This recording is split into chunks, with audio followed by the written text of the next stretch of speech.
Bonjour mes amis de SOS Stress. Eh bien aujourd'hui je veux vous parler d'un exercice que j'ai déjà mis en ligne il y a très très longtemps, c'est l'exercice du vide-grenier. Alors le vide-grenier c'est quoi? C'est pas tout ce qu'on a mis dans le grenier qui est bon voilà, on hésite à jeter, ou les trucs qu'on a hérités de papa, maman, et puis grand-père, grand-mère et les arrière-grands-parents. Non, le vide-grenier c'est là, le grenier c'est ça, c'est la tête. Bon, c'est un nom que j'ai donné, j'ai trouvé ça rigolo, vide-grenier, on vide les pensées parasites du mental. Bon, alors, euh, quand on l'employait, ben moi vous savez, je vais vous dire, vous pouvez l'employer tout le temps, dès que vous êtes un peu stressé, dès que vous sentez que vous êtes un peu obsessionnel sur quelque chose qui revient, qui revient, qui revient, vous le faites, enfin vous le faites à n'importe quel moment, euh, stressé, avant de vous endormir, par exemple moi, avant de m'endormir, hein, je m'endors tous les soirs en faisant de l'auto-hypnose, c'est devenu une habitude, hein, c'est devenu vraiment une habitude, mais en ce moment j'ai un peu de mal à me rendormir, hein. Donc je fais le vide-grenier, enfin, j'avais oublié de le faire et puis je me suis souvenu là récemment, je me dis mais attends là, parce que j'ai les pensées qui arrivent, qui jaillissent dans tous les sens, oui ceci, cela, patati patata, pourquoi tu fais pas le vide-grenier Young, enfin bon, donc j'ai fait le vide-grenier, ça a vraiment vidé toutes les pensées parasites, hein, ça c'est sûr. Et puis après, bon, bah, je fais mon auto-hypnose et à un moment donné, je pars en plein sommeil. Donc pour les personnes qui ont des problèmes d'endormissement ou de réendormissement, vous avez des podcasts sur SOS Stress, il suffit de voir podcast et auto-hypnose. Bon, je ferme la parenthèse. Donc, quand vous êtes, avant de faire un exercice, que ce soit là, bien sûr, de l'hypnose ou de l'EFT, de la PNL, enfin, un exercice intuitif, hein, si ça vous shoot.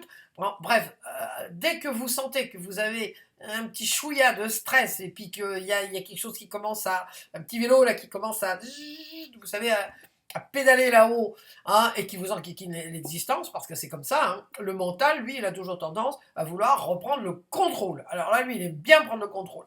Et donc, quand vous faites n'importe quel exercice de méditation, par exemple, moi je conseille toujours de faire le vide-grenier, hein, parce que ça va vous alléger, ça va vous clarifier vos idées, puis surtout ça va vous nettoyer. C'est comme si vous preniez une douche. Donc, comment ça se passe? Eh bien, vous vous asseyez. Vous pouvez le faire aussi dans le RER ou dans l'autocar, hein, il n'y a pas de problème. Bon, évitez quand même de le faire quand vous conduisez, hein, parce que c'est pas bon. Non, pas quand on conduit. Mais je veux dire, dès l'instant que vous avez 2 minutes et puis vous avez juste envie de vous apaiser, parce que vous sentez qu'il y a quelque chose qui vous titille, qui vous chiffonne, eh ben allez-y, ouais, mais qu'est-ce qu'il y a, etc., voilà. Ça ressemble un peu, c'est un peu dans la même veine que l'alter ego. Sauf que là, vous parlez, vous laissez toutes les pensées arriver, vous ne vous censurez pas, donc ça part dans tous les sens, mais c'est comme ça part toujours dans tous les sens.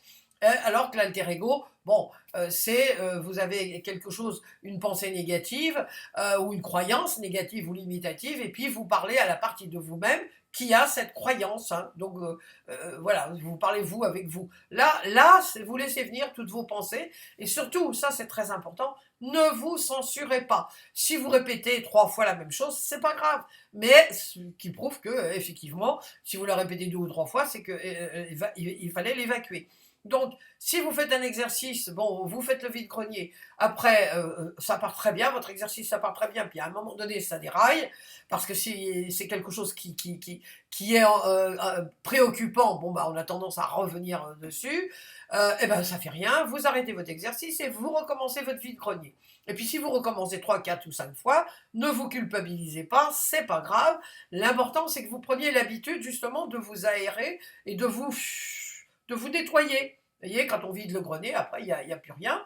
Donc, je vous dis, c'est un exercice qui ne coûte rien et qui rapporte gros. Ça, moi, j'aime bien les trucs qui ne coûtent rien puis qui rapportent gros.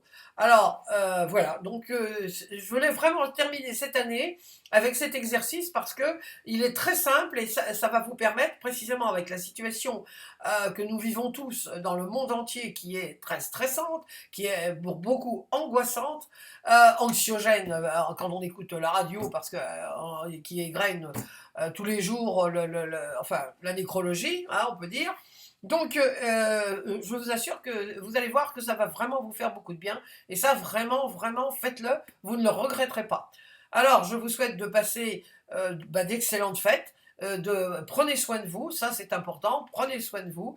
Et puis je vous dis bah, à l'année prochaine pour d'autres exercices et d'autres choses encore à dire sur SOS Stress. Voilà, à très très bientôt. Puis je vous embrasse tous.